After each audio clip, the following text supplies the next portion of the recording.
Okay, yesterday I got an email from a user, said to me if I could help him take a regular photograph and make it look like it was taken 100 years ago. In other words, make a photograph look antique. Well, I learned a technique a long time ago, and I thought I'd share it with you. Okay, so I got a picture of a barn here, and let me bring in my layers palette and resize it here.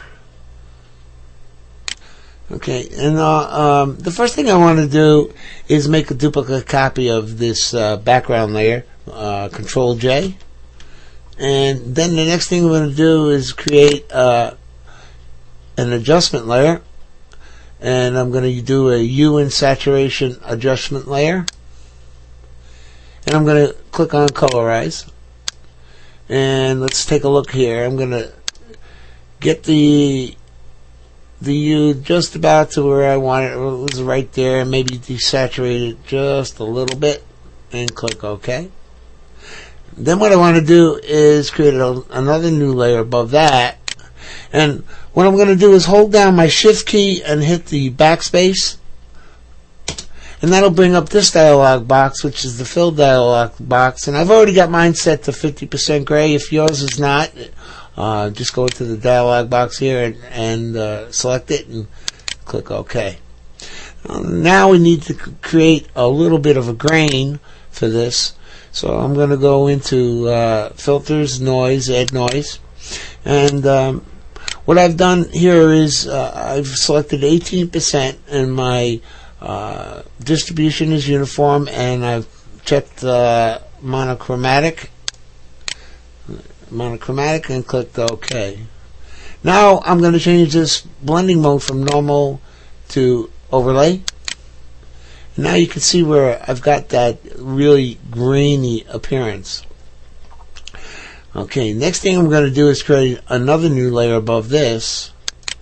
I'm going to fill this with anything. I'll just take the color white, maybe, if that.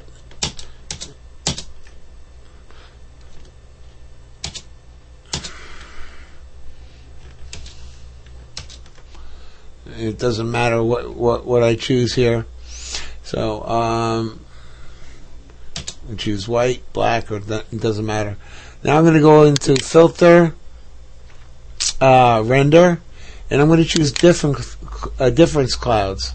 And what I want to do is I need to get it really contrast. And if it's not, just hold down the control key and click the letter F until you get what you need, and that looks good right there. I'll use that.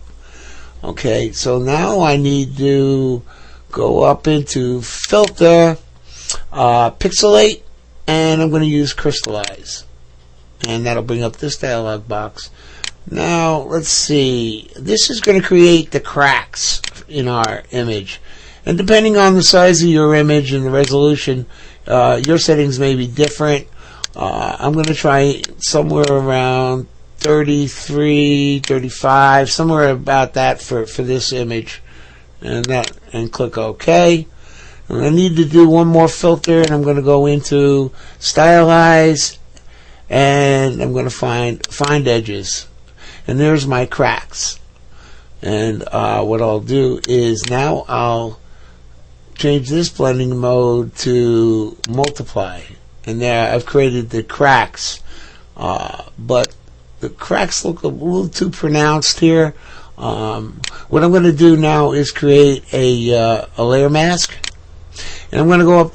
Well, I've got that layer mask selected. I'm going to go into my filters menu, and I'm going to go back down to render again. This time I'm going to click clouds, and what the clouds does is, let me show you what the clouds is.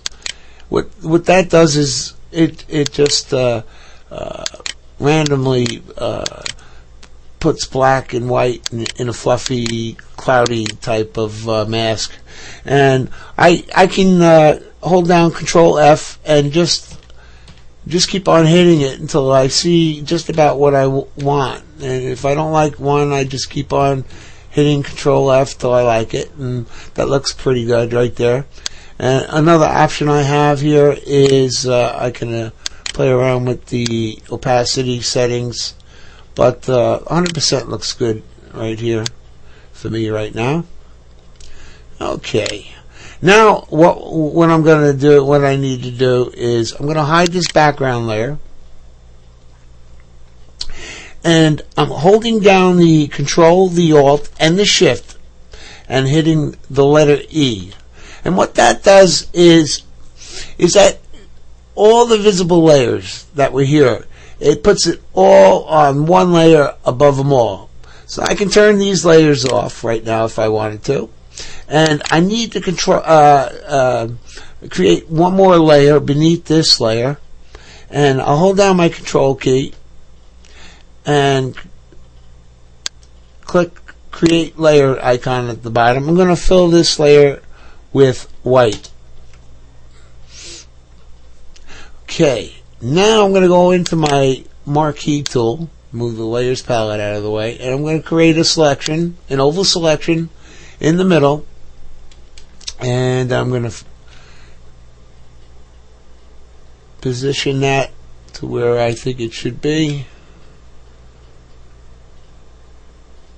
And that looks good right there. Okay. Now the next thing I need to do is go into Filter, Select, Modify, and we're going to feather this. And somewhere around, for me, on this one is about 75 pixels. For yours it may be different. And now I'm going to invert this selection by holding down Control, the Shift, and then hitting the letter I on my keyboard. And now, while I go on to the picture of the barn layer, which is the top layer, I'm going to hit the delete button and watch what happens. There we go. If we just deselect, we've got our antique picture with cracks and everything. You know, it looks like it was taken about 100 years ago. So, this is what we started out with, and that's what we ended up with.